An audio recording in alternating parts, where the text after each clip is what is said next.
Hi, welcome back. In this segment, we're going to take a look at our Yowza scarf, get you familiar with your loom, and talk about some materials. So let's take a look at this scarf. We're going to be making an 8 by 72 scarf with hem stitching and twisted fringe. We're going to be using Yowza in a 10-dent heddle, and we're going to use the direct warp method to weave this. We're also going to be weaving an even weave for a nice balanced weave. It's also called tabby. So let's take a look at our loom. This is a rigid heddle loom.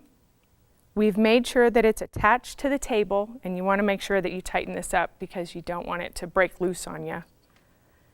We're going to be using a 10-dent heddle, and it's going to be warped. We're going to be warping it in neutral position. So in this loom, neutral is here in this back slot. Up is here, and your tension holds this in, and down is here.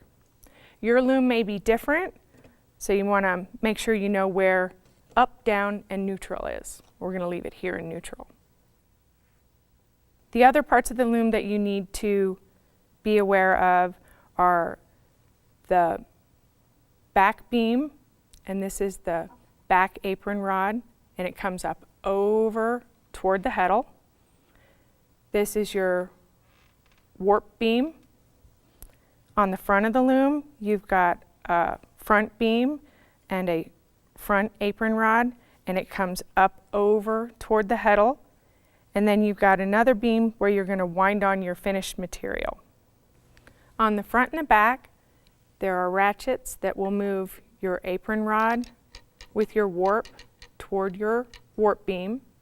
And on the front, it will wind your scarf onto your cloth beam. You're also going to need a warping peg,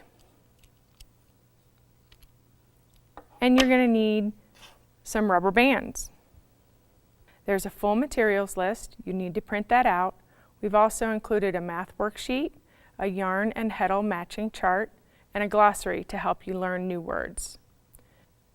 So let's talk about our yarn.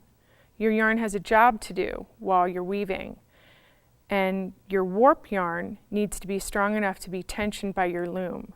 Your weft yarn can be pretty much anything. So the way that you test a yarn to see if it can be warp yarn is you'll wind it around your fingers and pull.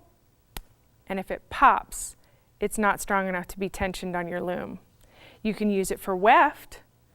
You can weave with it, and you might be able to use it for warp if you double it and pull. So then you could use it as warp if it's doubled, but you can definitely use it for weft. So we're going to be using Yowza, and Yowza is strong and it's smooth, and it really weaves and warps very nicely. It's soft and it drapes well, and it's really important that you use good yarn because your loom is not going to weave straw into gold. It just isn't. And I know a lot of people are tempted to practice with yucky yarn, something cheap, because then you're not wasting it. But it's really important that you practice with good yarn, because practicing with yucky yarn is not really practice because good yarn behaves so differently. In the next lesson, I'll show you how to create a direct warp.